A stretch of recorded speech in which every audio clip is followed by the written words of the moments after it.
Inklusif pada kali ini akan memberikan suluhan kepada Kementerian Pembangunan Usahawan dan Koperasi. Dan kita tahu kepentingan institusi ataupun entiti ini dalam usaha untuk membina daya keusahawanan dalam kalangan masyarakat di kala mana kita berdepan dengan cabaran ekonomi yang berleluasa.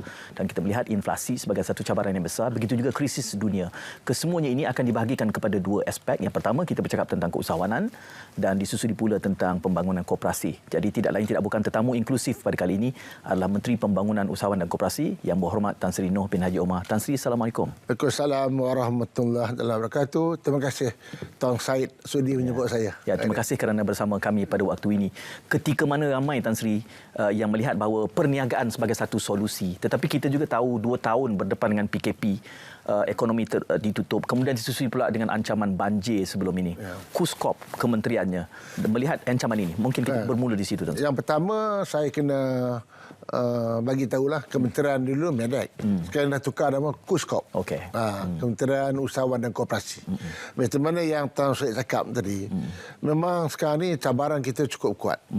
Pertama, kita PKP 2 tahun bila COVID-19. Kemudian baru nak selesai masalah COVID, datang pula banjir melanda. Banjir dah selesai, sekarang ni pula kita menghadapi fasa yang ketiga pula, cabaran kita, kenaikan harga barang-barang. So, 3 perkara ni eloklah kalau kita bincang bagaimana Kuskop memberikan peranan untuk membantu keusahawanan. Baik, yang pertama, waktu kita PKP dulu. Bila PKP dulu, kita telah pun membuat perancangan sebenarnya. Perancangan bagaimana kita nak membantu usahawan yang ketika itu, kalau kita lihat, bahawa ramai yang terkesan ni ialah usahawan yang dipanggil mikro. Sebab dalam keusahawanan dia ada 4 kategori. Satu dia panggil informal. Usahawan informal ni artinya usahawan yang berniaga tepi jalan, daripada rumah, tak ada lesen perniagaan, itu informal. Yang kedua mikro. Mikro ni yang pendapatan perniagaannya bawah 300,000 setahun dan pekerja tak lebih 5 orang. Kemudian kita ada industri kecil dan juga sederhana. Baik. Bila kita PKP dulu yang terkesan semua grup ni, semua 4 kategori ni terkesan. Jadi apa langkah kita buat? Okey, langkah yang kita buat, yang pertama, tentang mana yang kita tahu bahawa kerajaan telah memperkenalkan moratorium. Moratorium kita di bawah kementerian saya saja, tak silap saya dekat 5 bilion kita bagi moratorium. Itu yang pertama. Yang kedua, kita mencari jalan bagaimana kita nak menjadikan peluang-peluang keusahawanan. Peluang keusahawanan, sebab itu kita memberikan penekanan pada masa itu untuk kita memberi peluang kepada bekal-bekal graduan dan juga mereka-mereka yang diberhentikan kerja kerana Kuskop. Kemudian dalam masa yang sama, untuk kita nak permudahkan pinjaman, kita telah umumkan bahawa untuk mendapat pinjaman perniagaan ini, kita tidak ketepikan SITOS, ketepikan SECRIS, yang mana peruntukan daripada pinjaman itu walaupun diuruskan oleh bank, tetapi duit itu duit kerajaan. Itu yang kita kata no SITOS, no SECRIS. Jadi itulah di antara dan beberapa langkah lagi yang telah pun kita ambil. Dan juga saya juga beri arahan no legal action can be taken. Mana-mana yang tak bayar hutang semua inilah. Jadi alhamdulillah kita lihat bahawa mereka sekarang ini sedang bangkitlah. Dia bangkit semula. Tiba-tiba datanglah banjir. Bila datang banjir, kita tahu di bawah kerajaan keluarga Malaysia, di bawah pimpinan Yang Berhormat Datuk Seri Ismail Sabri, Perdana Menteri kita, yang amat prihatin mengenai masalah rakyat ini, maka dia telah berikan berbagai-bagai bantuan kepada mereka-mereka yang terlibat dalam banjir, seperti RM1,000, repair rumah dan sebagainya. Dalam masa yang sama, kita juga jangan lupa bahawa usahawan juga terkesan. Kerana bila saya turun padang, saya tengok sendiri bagaimana gerai hanyut, bagaimana workshop, mesin rosak dan sebagainya, peti ais rosak bila air masuk. Jadi setelah itu saya berbincang dengan Yang Berhormat Perdana Menteri. Yang Berhormat Menteri memang memahaminya dan dia amat prihatin, dan kabinet telah bersetuju untuk mangsa usahawan usahawan masa banjir ini juga harus diberikan bantuan segera. Maka kerajaan telah meluluskan sebanyak 200 juta. 50 juta untuk dibagi geran. Geran kepada usahawan informal dan juga mikro. Di mana usahawan ini telah diberikan 3,000 sekaligus lah. 3,000 secara tunai. Geran kita bagi bantuan 3,000 itu sebanyak 50 juta. Hampir dekat lebih 20,000 lah yang ada yang dapat manfaatnya. Kita bagi lebih 50 juta. Tekun terpaksa guna duit dalaman untuk membantu mereka. Itu kita dah selesai. Kemudian kita juga telah pun 150 juta, 100 juta lagi. Dia bagi 150 juta untuk 150 untuk informal dan mikro, 100 juta lagi untuk AKS. AKS ni kita tak bagi grant. Kita bagi pinjaman 100,000. 100,000 setara kita tu bagi dalam sum 100,000, di mana 100,000 yang kita bagi ni no interest. Dan juga bayaran yang dibuat pinjaman tersebut tahun hadapan baru bayar balik. Jadi ini di antara langkah-langkah yang kita cuba bantu usahawan, dan juga saya juga telah minta supaya red tape dikurangkan. Kalau kita nak mohon permohonan dulu jadi mengisi 7 borang, saya kata 2 borang cukup. Tak perlu nak isi borang banyak-banyak. Jadi itulah beberapa langkah yang kita ambil, dan alhamdulillah saya tengok peruntukan-peruntukan yang diberi oleh kerajaan sekarang ni dah selesai. Dah habis dah pun. Tan Sri menyebut 3 serangkai cabaran tadi. Yang pertama 2 tahun PKP, disusuli pula dengan banjir. Dan Tan Sri juga menyebut soal kenaikan harga barang. Jadi KUSKOP bagaimana pula dalam aspek yang menaikkan harga barang? Bila kenaikan harga barang ini, agensi yang boleh membantu rakyat untuk mengatasi mengurangkan beban rakyat ialah koperasi. Boleh cakap koperasi ya? Boleh. Koperasi. Baik, koperasi ini kita terlihat koperasi yang terlibat dengan ternakan ayam sebagai contoh.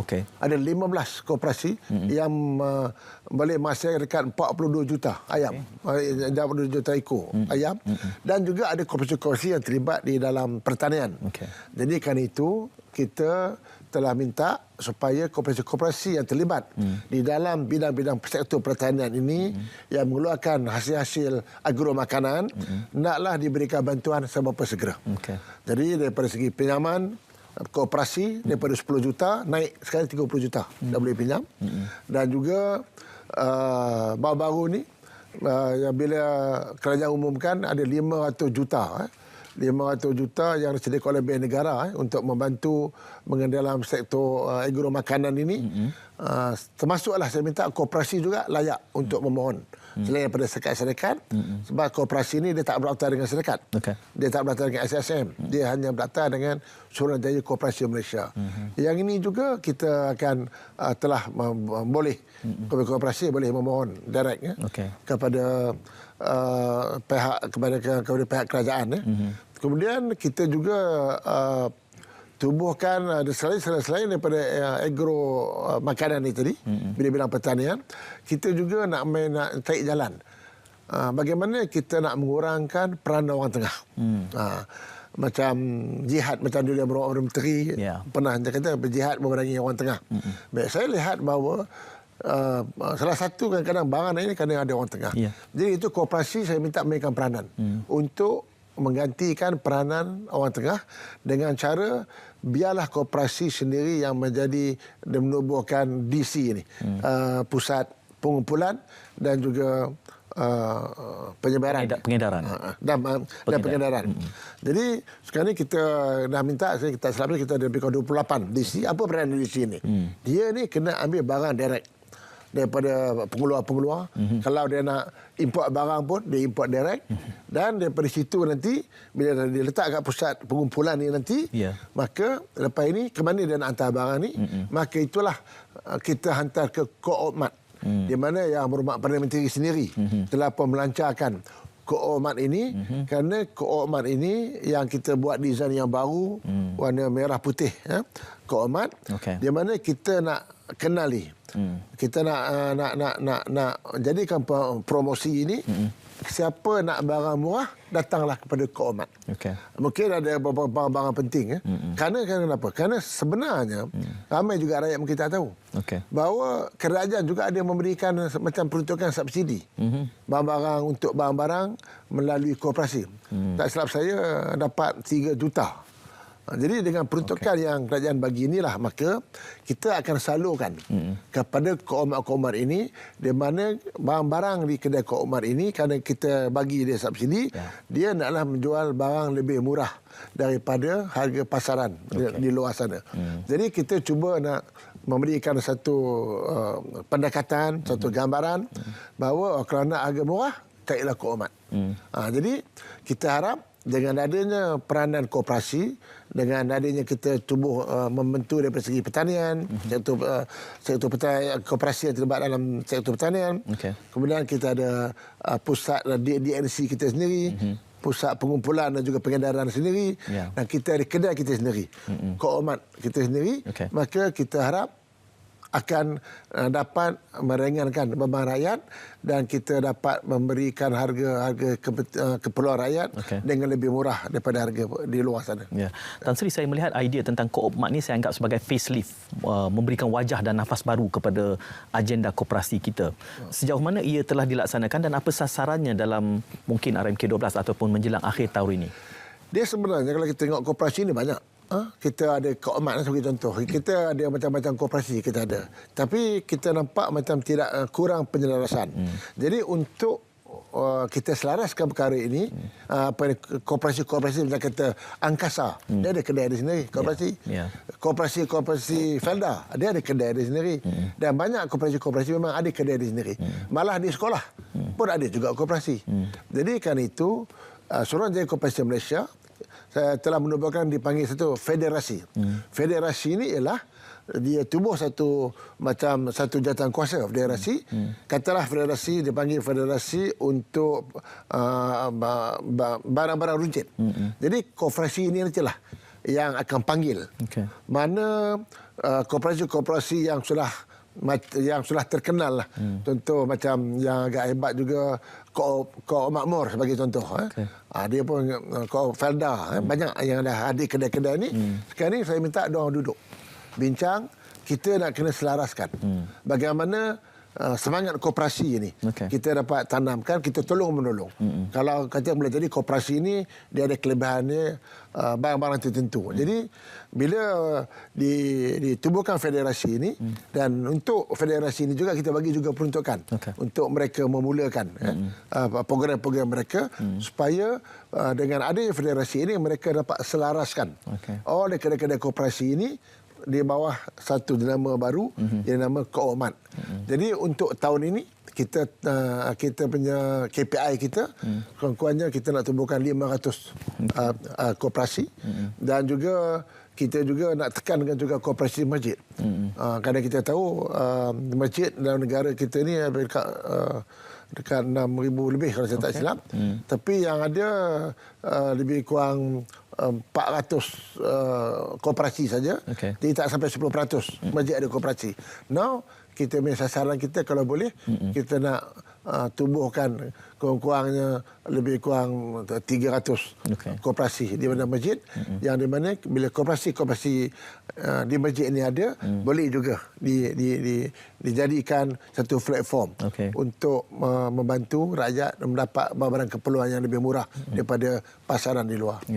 Tan Sri, agenda koperasi ini sudah 100 tahun dalam konteks negara kita, dan saya lihat agenda koperasi ini dekat dengan hati Tan Sri. Tetapi dalam waktu yang sama kita melihat bahawa tempoh yang lama itu sepatutnya kita boleh lebih memajukan koperasi ini. Cabaran di dalam cuba memacu dan memajukan koperasi ini dari kacamata Tan Sri, apa cabaran sebenarnya? Saya tengok koperasi kita ada. Saya ingat dekat 14,000. Ahli kat 7 juta koperasi. Tapi biasalah.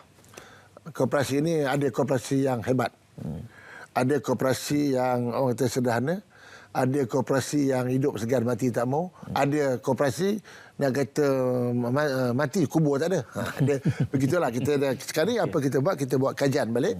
Kita lihat, tetapi pada prinsipnya kalau kita lihat dividen every year, saya tengok nak dibandingkan dividen-dividen yang diberikan oleh lain-lain dana nak bandingkan koperasi, saya boleh tengok kebanyakan koperasi dia mampu memberikan dividen sampai 6%, 8%. Ada yang bagi 10%, 15% pada dividen diberi kepada ahli-ahli dia. Jadi kerana itu sekarang ni kita nak gerakkan koperasi ini. Kalau koperasi ini mesti dilihat dia mesti boleh bersaing dengan syarikat-syarikat swasta. Bukan lagi third force kalau boleh. Sebab kita lihat dalam bidang pertanian sebagai contoh, ada koperasi kita ada lebih 1,000 hektar tanah yang banyak kata ternakan ayam. Kemudian ada juga koperasi kita yang ada kilang sendiri yang mengeluarkan produk-produk makanan. Jadi semua ini nanti kita kena selaraskan, yang saya kata kita tubuhkan federasi-federasi ini supaya kita nak selaraskan. Mudah-mudahan 100 tahun koperasi kita ditubuhkan, koperasi ini akan menonjol. Sebab dalam koperasi ini kalau kita lihat, bukan saja kita ada Suruhanjaya Koperasi Malaysia, kita ada IKMA, Institut Koperasi Malaysia, yang mana siapa yang jadi lembaga pengarah sesuatu koperasi, dia kena wajib mengikuti kursus-kursus ni. InsyaAllah boleh kita bantu. Dengan kayanya model koperasi ni, mungkin ada bentuk koperasi yang wajar kita wujudkan yang belum ada dalam Malaysia. Secara ringkas dari kacamata Tan Sri. Saya tengok koperasi sekarang ni kita pertama nak permudahkan dia, kita telah kurangkan saat-saat jadi ada koperasi. Dulu nak jadi ada koperasi 50 orang minimum. Now 20 boleh. Jadi siapa yang boleh tubuhkan koperasi? Saya tengok sekarang ni koperasi family. Kalau Tuan Syed ada family, bolehlah tubuh koperasi Haji Syed. Hanya 20 orang saja. Kalau graduan pula, kalau graduan nak tubuh lagi, tak silap saya hanya 5 orang dah cukup boleh tubuh koperasi.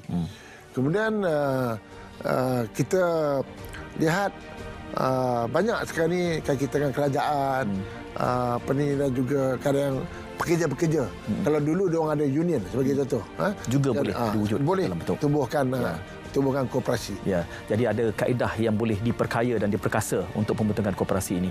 Nanti menyusul bersama Tan Sri lagi, kita akan mula melihat kepada elemen keusahawanan, e-dagang dan seumpamanya. Ini kesempatan yang sangat berharga. Saya ucapkan terima kasih kepada Tan Sri 20 minit bersama kami, dan teruskan kesihatan anda untuk inklusif yang berikutnya. Kita jumpa lagi insya-Allah. Assalamualaikum. Assalamualaikum.